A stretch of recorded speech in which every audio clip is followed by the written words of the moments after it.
channel YouTube Mas dan Ember.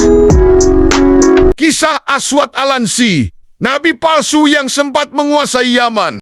Nabi palsu muncul setelah Nabi Muhammad mengikrarkan diri secara terbuka sebagai rasul pada era Khalifah Abu Bakar.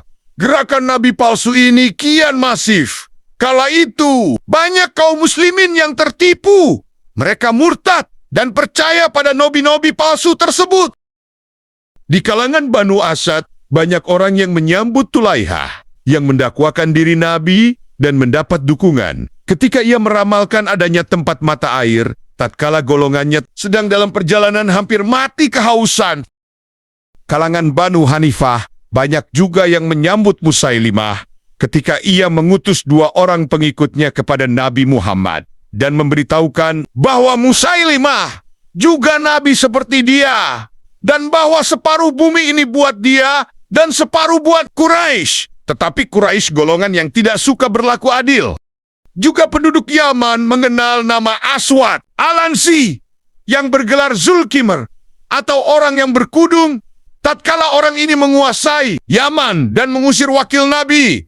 Tetapi mereka oleh Rasulullah tidak begitu dihiraukan dengan keyakinan bahwa kebenaran yang ada dalam agama Allah ini sangat kuat untuk menangkis kebohongan mereka. Dan dengan keimanan yang sudah kuat, orang-orang yang beriman itu akan mampu membasmi mereka. Mereka yang mendakwakan diri Nabi itu menyadari posisi mereka terhadap Rasulullah. Di antara mereka tak ada yang memberontak, seperti yang dilakukan oleh Aswad Al-Ansi. Konon ia mendakwakan diri Nabi lalu tampil dan terbunuh ketika Nabi masih ada. Tetapi sebagian sejarawan ada yang menyebutkan bahwa ia mengambil cara seperti kedua rekannya itu, menunggu sampai Rasulullah wafat, kemudian baru mereka memberontak melawan Islam. Dalam buku Tarikhnya Al-Yaqubi menuturkan, Aswad bin Al-Ansi sudah mendakwakan dirinya sebagai nabi sejak masa Rasulullah. Setelah Abu Bakar dilantik, ia muncul dan mendapat pengikut beberapa orang. Ia dibunuh oleh Qais bin Makshu Al-Muradi dan Fairuz Ad-Dailami yang memasuki rumahnya dan mendapatkannya sedang mabuk lalu dibunuh. Mengutip salah satu sumber At-Tabari mengatakan, perang pembangkangan pertama setelah Nabi Shallallahu Alaihi Wasallam wafat ialah perang yang dilancarkan oleh Ansi, dan perang Ansi itu terjadi di Yaman. Muhammad Husain Haikal dalam As-Siddiq Abu Bakar menyebut pada akhir hayat Nabi, Semenanjung itu memang belum tentram. Belum semua keadaan stabil di bawah satu panji. Dan dalam satu agama, di bawah tanah masih tersimpan bibit-bibit fitnah dan pembangkangan. Tanda-tanda pergolakan di bagian timur laut dan di selatan. Seluruhnya masih menyala dan tidak akan dapat dipadamkan tanpa adanya kekuatan rohani yang kemudian dilimpahkan Allah kepada Rasulnya dan ternyata membawa kemenangan. Bahkan kemenangan ini pun belum dapat membungkam Musailimah dan Aswad Al-Ansi dari usaha-usaha mendakwakan diri sebagai nabi di kalangan masyarakatnya itu. Maksud mereka supaya di kalangan Banu Hanifah dan di Yaman, serta kelompok-kelompok Arab yang lain, ada juga nabinya, seperti di kalangan Quraisy. Kalau tidak karena kearifan Rasulullah serta pandangannya yang jauh dan tepat, serta karunia Allah kepadanya dan kepada Islam, niscaya api fitnah itu akan terus berkobar dan apinya akan membakar habis orang-orang itu semua sementara ia masih hidup. Menurut Haikal, besar dugaan bahwa pergolakan Ansi itu terjadi pada akhir masa Rasulullah. Benar tidaknya dugaan ini? Yang jelas terjadinya itu pada masa Abu Bakar, tuturnya. Cerita pemberontakan seperti yang dituturkan para sejarawan itu termisek aneh yang cukup meminta perhatian kita dan sekaligus dapat mengungkapkan sagi-segi psikologisnya. Hal ini mendorong orang untuk memikirkannya lebih dalam. Dari beberapa utusan Rasulullah yang dikirim kepada para raja, ada seorang di antaranya yang diutus kepada Kisra Persia, mengajaknya untuk masuk Islam. Setelah surat Nabi itu diterjemahkan, Kisra sangat berang dan memerintahkan kepada Bazan, penguasa Persia di Yaman, supaya kepala orang yang di Hijaz itu dikirimkan kepadanya. Ketika itu Romawi sudah dapat mengalahkan Kisra, dan keadaannya pun memang sudah lemah. Setelah Bazan menerima surat atasannya itu, dikirimkannya surat itu kepada Nabi, dan Nabi Muhammad juga membalas dengan memberitahukan bahwa Shiruya Hafad II sekarang sudah menggantikan Kisra, bapaknya, dan sekaligus dimintanya ia menganut Islam dan tetap sebagai penguasanya di Yaman. Berita kekacauan di Persia dan Shiruya yang naik tahta, serta kemenangan Romawi atas Persia itu, sudah pula sampai kepada Bazan. Oleh karena itu, dengan cepat ia menerima seruan Nabi Muhammad, dan orang Persia itu sekarang bertindak sebagai wakil Nabi atas bangsa Yaman, setelah sebelumnya sebagai wakil Persia. Sesudah Bazan meninggal, kekuasaannya oleh Rasulullah diberikan kepada beberapa orang, di antaranya Syarbazan, diberi tugas tanggung jawab atas kota, sana dan sekitarnya. Ada pula orang-orang Yaman sendiri dan yang lain, sahabat-sahabat Rasulullah Shallallahu Alaihi Wasallam dari Madinah. Sementara para penguasa itu sedang mengatur daerahnya masing-masing, tiba-tiba datang surat dari Aswad Al-Ansi yang mengancam agar mereka menyerahkan semua kekuasaan itu ke tangannya, sebab dialah yang lebih berhak. Dari sinilah kemudian timbul gejala fitnah dan kekacauan yang pertama. Aswad ini seorang dukun yang tinggal di Yaman bagian selatan. Seorang tukang sihir yang dapat membuat bermacam-macam muslihat dan mempengaruhi penduduk dengan kata-katanya. Ia mendakwakan diri Nabi dan juga menamakan dirinya Rahman, sama halnya dengan Musailimah yang menamakan dirinya Rahman Yamamah. Menurut lisanul Arab, kata Rahman mengandung beberapa arti, dan nama Allah yang tak dapat disifatkan pada yang lain, seperti Rahim. Lisanul Arab juga menyebutkan bahwa kata Rahman ini berasal dari kata bahasa Ibrani, dan Rahim dari kata bahasa Arab. Beberapa orientalis menyebutkan bahwa sebelum Islam, kata Rahman ini nama dewa di semenanjung Arab bagian selatan, dan terdapat dalam naskah-naskah mereka, tetapi di Hijaz sendiri tidak dikenal. Aswad mengaku memelihara setan yang dapat mengalahkan segala macam dan juga dapat mengalahkan segala rencana musuh. Ia tinggal dalam sebuah gua khaban di Mazid. Orang-orang awam dalam jumlah besar banyak yang datang kepadanya karena tertarik pada kata-katanya dan terpesona oleh apa yang katanya adalah perkataan setannya. Aswad mengepalai kelompok itu setelah ia membuat kerusuhan. Lah pergi ke Najran dan menyingkirkan Khalid bin Said dan Amr bin Hazm, wakil muslimin di daerah itu. Penduduk Najran yang merasa terpesona oleh kemenangan Aswad segera bergabung. Mereka sama-sama pergi ke sana dan ia berhadapan dengan Syar bin Bazan yang kemudian dibunuhnya dan pasukannya. Kaum muslimin yang tinggal di kota itu lari, dipimpin oleh Muaz bin Jabal, menyusul Khalid bin Said dan Amr bin Hazm ke Madinah. Dengan kemenangannya itu, Aswad menjadi raja. Yaman, sekarang orang-orang dari pedalaman dan dari kota, dari Sahara, Hadramaut, Taif, Bahrain dan Ahsa, sampai ke Aden tunduk di bawah perintahnya. Yang mengherankan, ketika Aswad menghadapi Syar bin Bazan di sana, hanya dengan 700 orang pasukan berkuda. Ada yang bergabung kepadanya dari Mazig, dan ada pula yang dari Najran. Dengan jumlah pasukan yang begitu kecil, dukun sihir itu mendapat kemenangan melawan penduduk kawasan tersebut dan berkembang cepat sekali seperti jilatan api. Tak ada kekuatan yang dapat melawannya.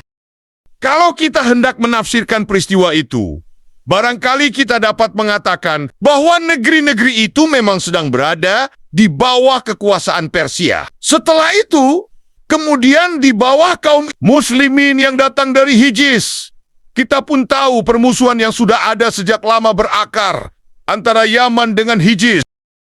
Setelah Aswad tampil menuntut Yaman untuk orang Yaman, tak ada orang yang mengadakan perlawanan. Pihak Persia tak dapat membela Syar dan ayahnya, dan orang Hijaz pun tak ada di negeri itu yang akan membantu kaum muslimin dari ulah dan tipu muslihat Aswad.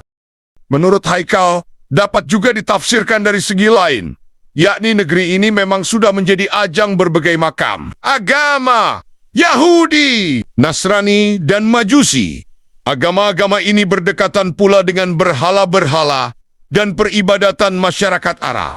Di samping itu, Islam yang baru saja singgah di Yaman, ajaran-ajarannya belum dapat dikatakan sudah kuat merasuk ke dalam hati warga penduduk negeri itu. Setelah nabi palsu itu muncul di tengga-tengga mereka dengan membangkitkan rasa kegolongan, mengajak mereka dengan berdalih ia telah mengusir kekuasaan asing dari negerinya itu. Segera sekali mereka menyambut ajakan itu.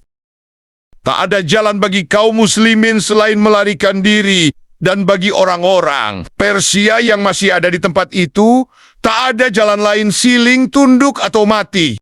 Tatkala berita-berita itu sampai kepada Nabi Muhammad di Madinah, ia tengah mengadakan persiapan, hendak menghadapi pihak Romawi dan akan mengadakan pembalasan terhadap Mu'tah sambil mengadakan konsolidasi, menghadapi bahaya yang sedang mengepung semenanjung Arab itu dari segenap penjuru. Untuk itu disiapkannya pasukan Usama. Pasukan ini akan dikerahkan ke Yaman untuk membungkam Aswad dan pemberontakannya itu dan mengembalikan kewibawaan kaum muslimin di sana, ataukah akan meminta bantuan kaum muslimin yang masih ada di Yaman saja? Kalau memang mampu, itulah pilihan yang lebih baik, atau kemenangan pasukan muslimin terhadap pasukan Romawi. Sebagai pihak yang baru saja mengalahkan Persia, harus dapat mengembalikan semenanjung itu seperti keadaannya semula. Kalau tidak, Nabi Muhammad akan mengirimkan pasukannya untuk membungkam Aswad. Dan yang semacam Aswad itu, pilihan terakhir ini, agaknya yang lebih meyakinkan Nabi Muhammad. Ia lalu mengutus Wabr bin Yohanes membawa sepucuk surat kepada pemuka-pemuka muslimin di Yaman dengan perintah agar mereka dapat mengembalikan kewibawaan agama dan siap menghadapi perang serta berusaha menumpas Aswad dengan jalan membunuhnya atau menyerbunya dengan meminta bantuan siapa saja yang dipandang mempunyai keberanian dan rasa agama.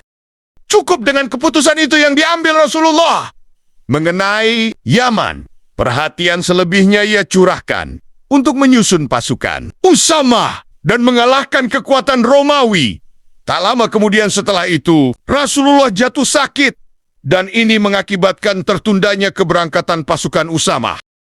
Sementara itu, Aswad Al-Ansi, yang sedang dalam puncak kemenangannya itu, menyusun segala kekuatan dengan mengangkat pemimpin-pemimpin pasukan dan penguasa-penguasa daerah di wilayahnya masing-masing. Dengan demikian kedaulatan dan kedudukannya terasa sudah lebih kuat. Dari pesisir Yaman sampai ke Aden tunduk kepadanya. Begitu juga daerah-daerah pegunungan dan lembah-lembah di sana sampai ke Taif. Untuk angkatan bersenjatanya ia mengangkat Qais bin Abdi Agus sebagai panglima, dan sebagai menterinya ia mengangkat Fairuz dan Dazweh, keduanya orang Persia. Dia sendiri kemudian kawin dengan Azad, bekas istri Syar bin Bazan. Perempuan ini sepupu Fairuz. Dengan demikian orang Arab dan orang Persia berada di bawah panjinya. Merasa dirinya sudah begitu besar dan kuat, terbayang olehnya bahwa seluruh bumi sudah tunduk kepadanya. Dia hanya tinggal memerintah dan akan ditaati. Tetapi unsur-unsur yang semula memberikan kemenangan kepadanya itu sekarang mengadakan persekongkolan hendak menjatuhkannya. Soalnya setelah merasa dirinya kuat, ia menganggap enteng orang-orang semacam Qais, Fairuz dan Dazweh, dan melihat kepada kedua orang yang terakhir itu dan semua orang Persia sebagai orang-orang yang merencanakan makar kepadanya. istrinya yang juga orang Persia mengetahui hal itu dari dia. Darah kegolongannya pun mulai bergejolak. Rasa dengki sudah mulai menari-nari terhadap dukun buruk muka yang telah membunuh suaminya, yang masih muda sesama orang Persia, dan yang memang dicintainya sepenuh hati itu. Dengan naluri keperempuanannya, ia dapat menyembunyikan perasaan hatinya kepada sang suami dan menurutkan segala kehendaknya sebagai betina yang setia sehingga laki-laki itu pun makin lekat kepadanya dan makin mengharapkan kesetiaannya yang lebih besar lagi. Tetapi Aswad merasa bahwa orang-orang di sekitarnya itu, kedua menteri dan panglima perangnya, dengan segala kemurahan hati yang mereka perlihatkan, tidak benar-benar setia kepadanya. Karena angkatan bersenjata adalah yang harus diwaspadai dan patut dikhawatirkan. Ia pernah memanggil Qais bin Abdi Agus dan diberitahukan bahwa setannya telah membisikkan kepadanya dengan mengatakan, "Engkau menaruh kepercayaan dan bermurah hati kepada Qais kelak bila ia sudah begitu akrab dengan kau dan mempunyai kedudukan yang kuat seperti kau, dia akan menjadi lawanmu, merampas kerajaanmu dengan melakukan pengkhianatan." Tetapi Qais menjawab, "Demi Zulkhimar, itu bohong. Baginda sungguh agung dan mulia di mataku sehingga tak akan pernah hal serupa itu terlintas dalam pikiranku." Aswad menatap Qais dari kepala sampai ke ujung kakinya. Lalu katanya, "Sungguh biadab kau. Kau anggap raja berbohong. Raja berkata benar. Dan sekarang aku tahu bahwa kau harus menyesal atas segala yang pernah kau lakukan." Sementara mereka dalam keadaan serupa itu, tiba-tiba Aswad memanggil mereka dan mengancam. Karena mereka juga berkomplot dengan kawan-kawannya terhadap dirinya. Mereka keluar dari tempat Aswad dan menemui Qais. Mereka kini curiga dan sedang dalam bahaya besar. Berita tentang segala yang terjadi dalam istana Aswad itu akhirnya sampai juga kepada kaum muslimin yang ada di Yaman atau di tempat-tempat berdekatan. Dan mereka menyinggung juga surat Nabi kepada mereka, kepada Qais dan kawan-kawannya itu. Mereka mengutus orang memberitahukan bahwa Menjun Aswad mereka sepaham. Dengan diam-diam kaum muslimin yang berada di Najran dan di tempat-tempat lain sudah tahu mengenai berita-berita itu. Mereka menulis surat kepada Timon-Timonia yang dekat dengan Aswad bahwa mereka siap di bawah perintah untuk membunuh orang itu.